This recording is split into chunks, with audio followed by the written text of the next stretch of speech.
Envase Technologies creates a suite of solutions that makes it easier to run your trucking business. For drivers and carriers, our solutions put control back in your hands with a TMS, capacity and storage marketplace, and rate management system. Optimize your operations with less administrative headaches and increase the value of your time spent on and off the clock. Envase Technologies, driving progress, delivering innovation. For more information, visit envasetechnologies.com. That's ENVASE Technologies.com. Good morning and happy Friday. Welcome to another episode of No Bullshipping with Hope White. I'm going to be extremely calm today because this conversation is more than overdue. Today's guest is Marc Jones of Landstar /MJG agency. Marc and I came across paths last week, logistically speaking, and HD Dredge and Container Services had the opportunity to be in Long Beach, California for the Ayana Expo 2023. And Marc and I came across paths, and I thought it'd be befitting that he be this week's show guest. So let's bring Marc Jones up of Landstar. Good morning, Marc. Good morning, Hope. How are you? I'm doing very good. I am doing extremely well. I'm extremely excited about this conversation. You and I seen each other last week in Long Beach. Yes. It was, first, thanks for having me. It was an honor and a pleasure to have been working with you and then to finally meet you. We got to tell people our history. Didn't realize it was so long ago. I went through an email the other day trying to find you from what you sent me. And it went back to May 21. May of 2021 when we assisted you all with some storage services there. No, you saved me that day. That was I had a hazmat, I think it was an inbound import hazmat coming out of Savannah Port. My driver broke down or something, and you came through and you saved me. So I met you as Superwoman. All right, come on with it, Superwoman. Well, before we get too deep down in that conversation, we're going to bring that one at the end because that's an interesting story we want to share with everyone. Tell us who you are, Marc, and who you're with, and how long have you been in the industry, supply chain and logistics? Well, again, my name is Marc Jones. Some call me a seasoned freight broker.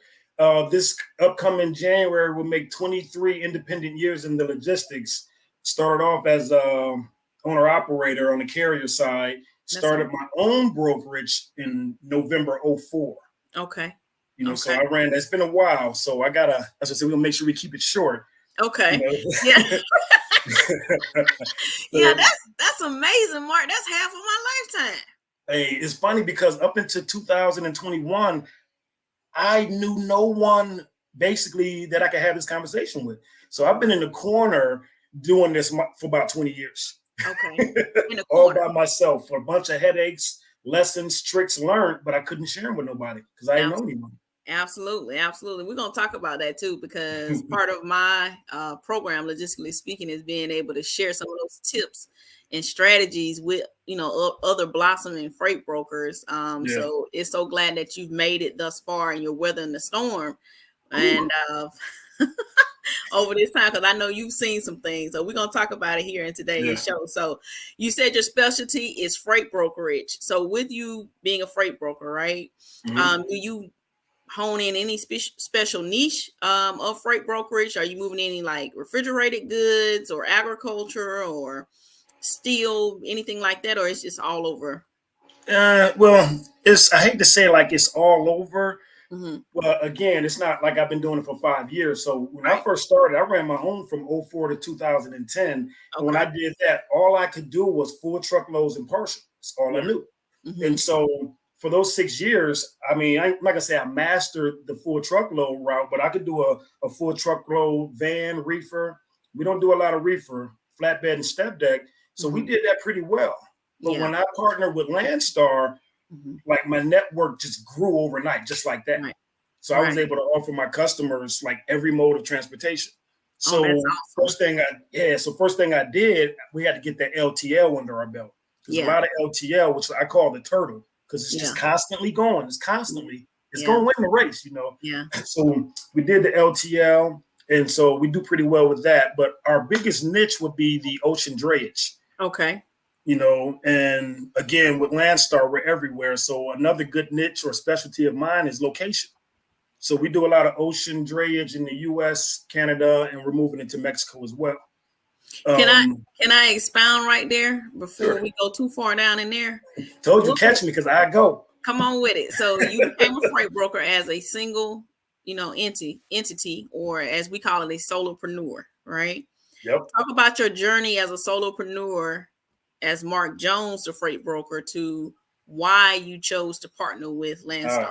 Because there may be some smaller freight brokerages that's watching, that has been weathering the storm. They've done fairly well, but they're now at a point of scale or shut down or partner or merge. So can you talk about that? Yeah, well, I started off as a carrier. So when I got with the brokerage in my dining room, scared to death, didn't really think it through. First day as a freight broker, had no customers. It's like, oh man. So the biggest thing, you have to realize that you are a salesman. And then I didn't go to school, didn't really work with another company to spy. Again, this was in 2004. Oh, wow.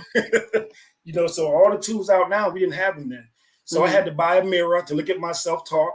I had to record my conversations to catch my ums, and just pretty much had to be my big brother. And so with the sales, yes and no, it's only two answers. We master both answers by age 2. Just give me the answer, So I had to learn the hard way like that. And so once I figure out how the world operates, like the world takes lunch at noon. So I had to conform to the world and just hit it. But the first day, again, I had no customers. Right. So I worked East Coast first. And then about 3 p.m., I would jump on the West Coast. And I would literally work from 7 a.m. to about 7 p.m. every day.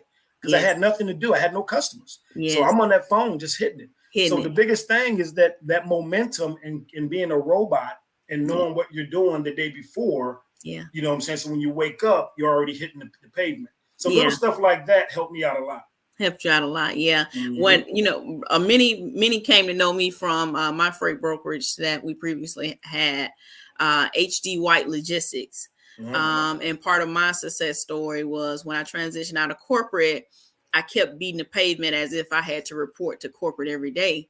And I also created that sales cycle where I was reporting at 7 a.m.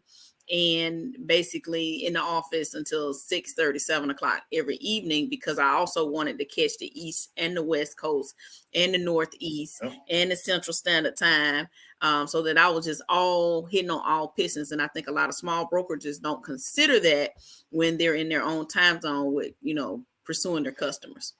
I agree. A lot of them think, it's 5 o'clock. I'm like, hey, we're available 25, 8 days a week. Yeah, I'm out. So how did Landstar come into play with that? Okay, so like the world got hit in 08, 09. Okay.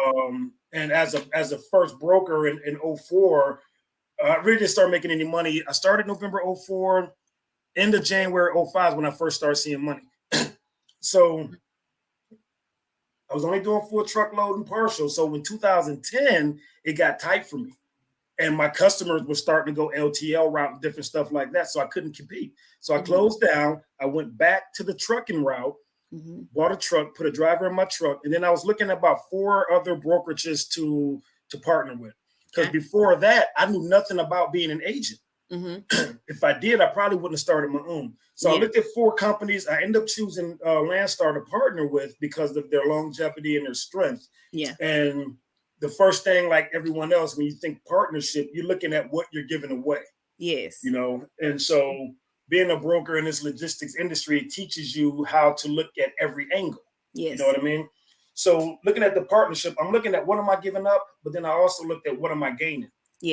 And that's where I got stuck on. And a lot of times that what are you gaining is like the size of a mustard seed. You don't really see it that much. But I looked at what I was gaining and it was like a no-brainer.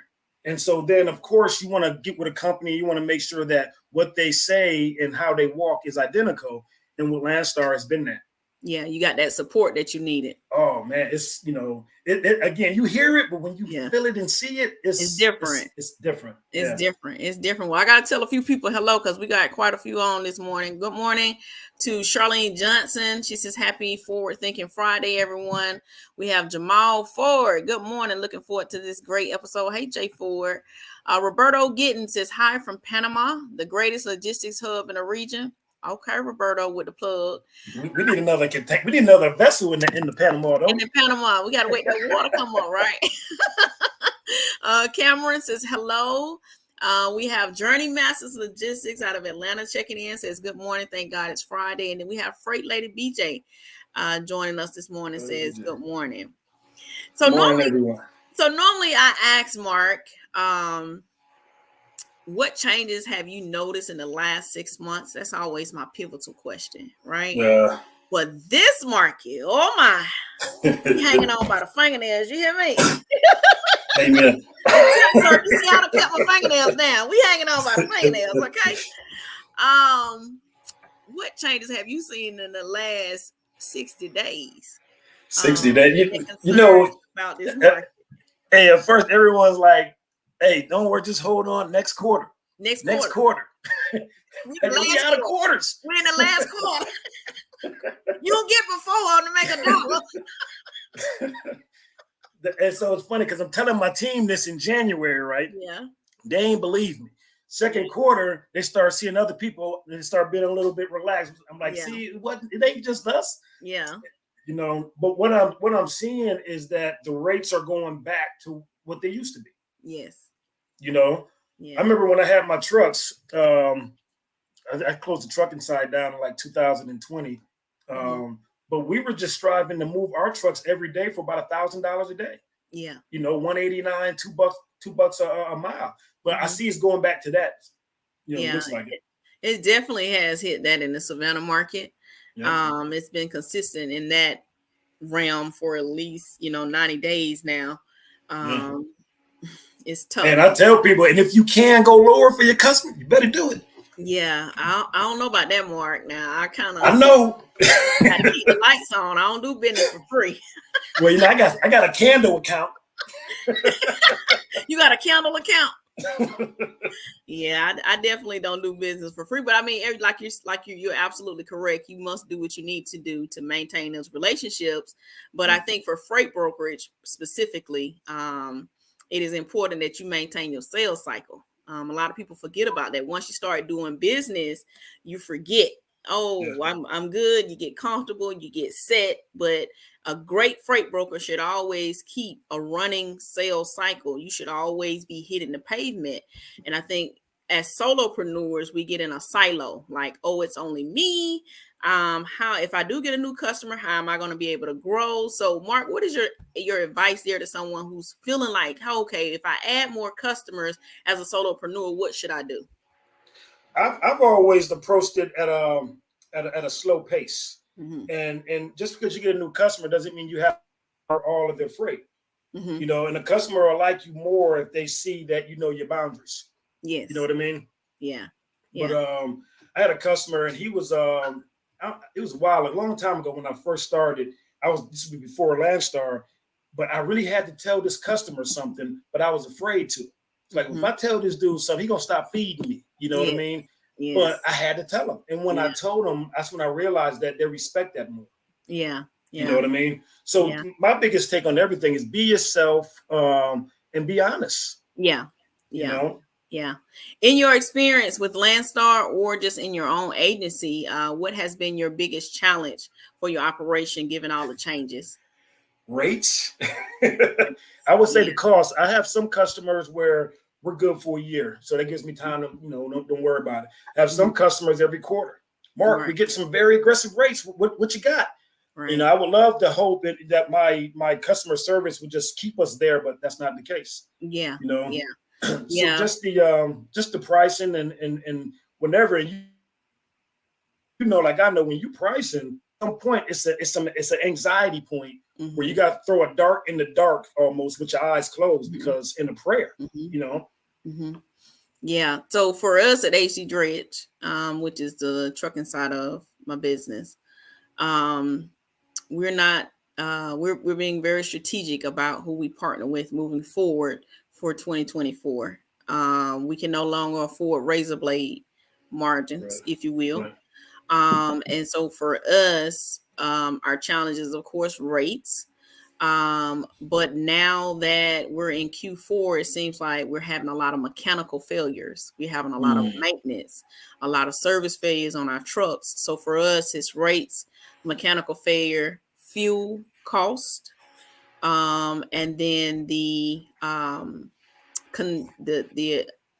difference of loads. Like we have a lot of overweight, so we're gonna tear up the trucks, and we're gonna get a lot of mechanical issues. We don't have a lot of good freight at this point. When I'm saying good freight, I mean, low weight, easy to get in and out of the port, easy to deliver.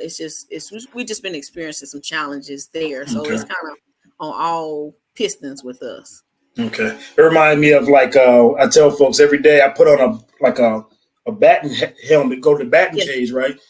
And like issues or fires come out. So when they're pitched, when you're in the batting cage, what are you gonna do? You're not gonna watch it. You're swinging at everything, right? Yeah.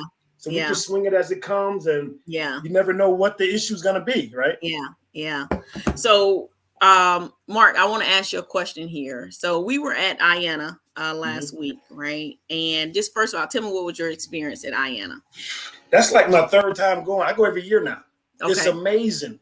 It's I'm getting goosebumps. It's amazing. The connections you meet is just amazing, and you never know. And now, when I first went with Landstar, Landstar execs are everywhere, but when they see the agency owners come, that's when my guy Peter was like, "Dude, we never get to meet y'all." Yeah. So I was like, got to start getting to these different places and getting in the room as an agency owner, because they never get out, and so they got to meet us, the ones who actually doing the work.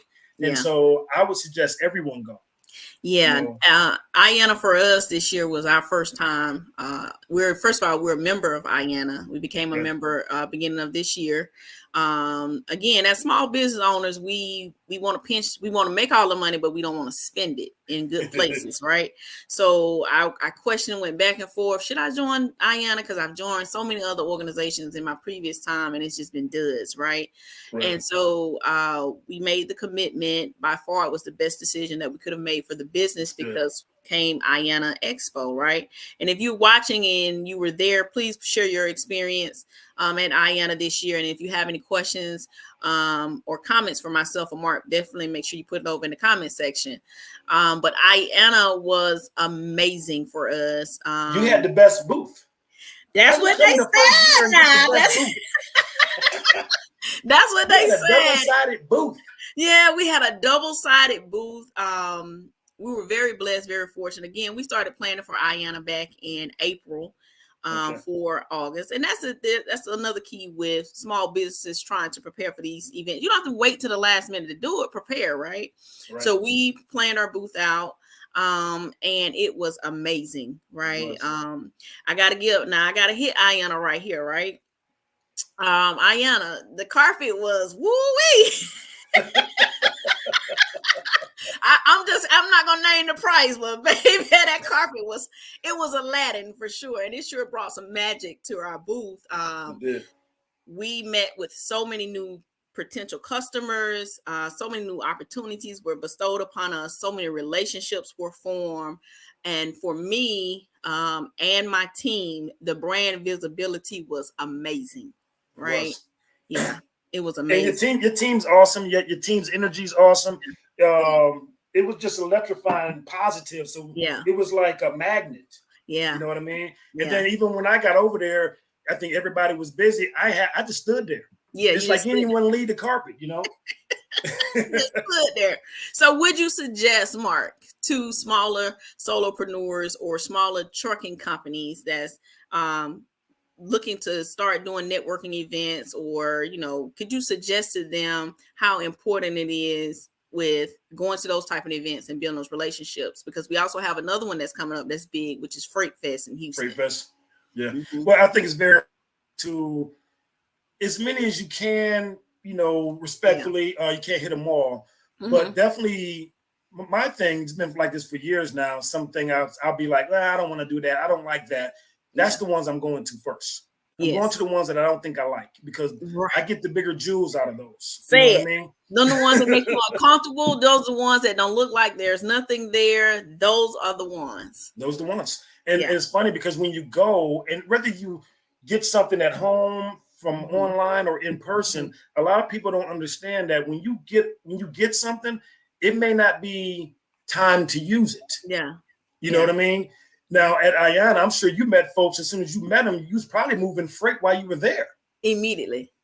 We weren't even and it's gonna be some that you're gonna use later. But like I tell the team, when you at that spot, definitely follow up. Follow up's a strong point anyway. It's a strong point. But I was talking to my teammates about what you did afterwards, and we're gonna have to we had to bite that one. Oh, you got to take a page out of the HD Dredge book? Got to, because y'all got together immediately. The debriefing. So he said we were hungry, but like, nah, hold up, before you eat, we got to get together, huddle up. That was excellent. Yeah. So, and in what Marc is referring to, after the second day of Ayana, which was the first day of exhibit for us, I immediately called our team in for a team meeting to debrief, because we were so flooded with such great opportunities, so many new relationships, so much strategy had kind of changed a little bit. And so what we did was we pulled everybody in immediately after Ayana and debriefed, if you will. We threw it against the parking lot. We just threw it on paper, notated. All the cards that we had, we put it in a pool, and we put little notes on who the cards was, who we knew and how we needed to respond. And we prioritized the response of those cards. We actually started sending emails while we were in California. Hey, that was awesome. Yeah, we did that. All right. So everyone talks about driver shortages. How have you been able to maintain your relationships with your driver companies that you have built over the years? Honestly, that's been simple. I connect with drivers and carriers easy because I probably started, and I used to drive as well. I started off as a helper on a moving company. Okay. So with that, luckily, we haven't experienced it. Okay. Even the last 3 years, 2 years, we haven't experienced it. Now, with the chassis shortage, we got beat up at one port maybe for 3 weeks, but other than that, no problems across the nation. Thank God. Yeah, I always speak to that one as well. I always say we don't experience the driver shortage as well. I mean, I know quite a few people speak on that a lot, but I think it's all about how you take care of your people. You're transparent, you communicate. That has been very beneficial to us at HD Dredge. We also do driver appreciation bonuses. We do time off, and we're very flexible with our driver schedule.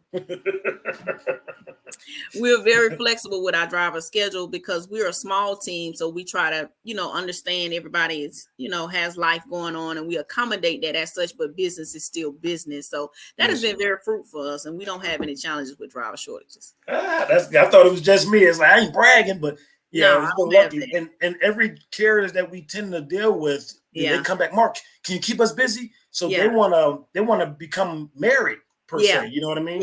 Yeah. And I love it. I love it.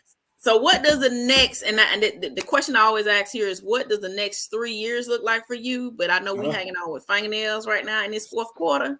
So I'm going to ask you to challenge you to, what does the next 12 months look like for Marc Jones? Well, look, first of all, we good because we got to have that hopeful mind, right? Yes. That hope mindset. Got to have that hopeful mind. So what we want to do is just mainly, again, we want to keep a slow, not slow, but not fast either. Nice tempo on things. Would like to increase all department sales. Like I said, we got the LTL, the little turtle. We can increase that, and it has increased since this YRC thing. Like I said, we're doing the ocean drayage in the U.S. and Canada, which is very familiar. Mexico is a little bit more challenging, but we're going to move into Mexico, and I want to do increase my heavy haul, and also I want to build next 3 years, whatever. I want to have more of a forwarding crew. Maybe about 2 to 3 more forwarders out there getting more freight for us, so we don't have to worry about, our freight in other people's hands. We have to put it all in our hands. Absolutely. Absolutely. Mm-hmm. So we're also creating that strategy as well. We stepped back and walked through our current clients that we're doing business with and identified if they were good business or bad business. Mm. And unfortunately, we're going to have to sever some relationships this year because it has come to the end of the road. Right. And so with that came the new plan of attack of which customers we wanted to go out and approach. We've started that new customer procurement cycle. We've also added some new services. We've already started working into those new services now. And then lastly for us is networking and building relationships. So attending a lot of these conferences to help get more visibility. Yeah, I agree. Totally. And I'm also thinking about doing something to help, like I say, new brokerages. And like it's a lot of established ones that's not doing what they think they should do. Mm-hmm. And like you say, we could, with the knowledge and the skills that we've learned, that we could probably assist them as well. So I can't wait to do that more. Yep. So Naseem says, good morning, everyone. Legendary episode. Jamal Ford says, the booth with the nickname. Now, we can't say that nickname on this show, but bars. We were definitely calling the nickname there. And Gabriel says, hello. Okay. So let's tell everybody how we met. Okay.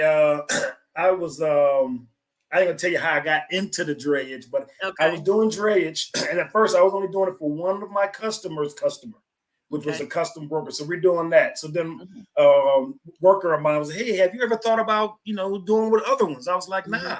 Sent a simple email and got a bunch of freight. Yeah. So I think the guy that I had for that hazmat, he broke down or something. And I don't know if it was a Friday at 4, but it was late. And I know my heart was pumping. So Christy Wiggins is another awesome broker who's been doing it. Not no fly by night. She's been doing it. Yes. And so she said, I'm on the phone with her. She said, do you know Hope White? I was like, nah. Mm-hmm. And again, I'm on the phone with her, but I could see the face she gave me, like, and then the high voice, like, you know Hope. And so I think she gave me your number, called you. You was just the vision that I got, you sitting back with your feet up on the ottoman. Now, you know what? I can handle it for you. I looked it up. You wasn't in the system. I liked you because, some people don't understand. You got to be able to shift gears sometimes. You got to be flexible. So you went ahead, put the truck in motion. I went ahead, got you set up in our system, and it was just like that. And I think in the email, I was like, you are my superwoman today. Yeah. And then, but I totally forgot about that because I think last year we had a guy, we was putting on a lot of that Molson Coors, and the dang vessel, the booking road shifted. So we had to put about 5 to 6 containers in your spot. And the dude tried to get me, right? Yeah, he did.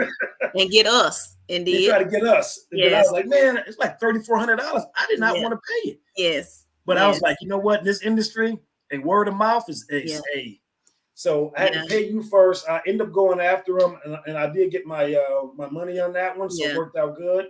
Yeah. But most importantly, I wanted to keep that solid relationship with you. Yeah, it's important to understand relationships. So when you reached out, it was no hesitation to assist and help. Christy and I have been fairly close here for a while now, so her reference definitely shoot you on in there. And so relationships and partnerships always, come around in a circle. So we just want to make sure we took care of you all, and we appreciate you all giving us the opportunity to serve you at that time. But a lot of folks can't, and that's why I love it, because we can speak the same language and help without having that guard up of trying to steal my customer. And it's like it's too much. It's too many customers I had to be talking about that. Yeah. So Mark, we have come to the end of our conversation, and it flowed just that quick, didn't it? Yeah. How do we find you? You can find me. Landstar gave me my own website, which is agency-M as in Mark, J as in Jones, G as in Georgia.com. Social media, I'm on here and there. My personal page, which I throw a lot of the logistics in there as well, because that is me. And that's going to be, what is it? The real_ Marc Jones, and that's MARC Jones. All right. Well, thank you so much, Mark. We have appreciated you here today, and I hope that you enjoyed this conversation. I did. Thank you again. Anything I can do for you, you already know. All right. Well, you have a great day. All right. Well, thank you so much. That has been a wonderful, wonderful close to our week. Please make sure you tune in next month for another episode of No Bullshipping with Hope White. Have a great weekend. Talk to you soon.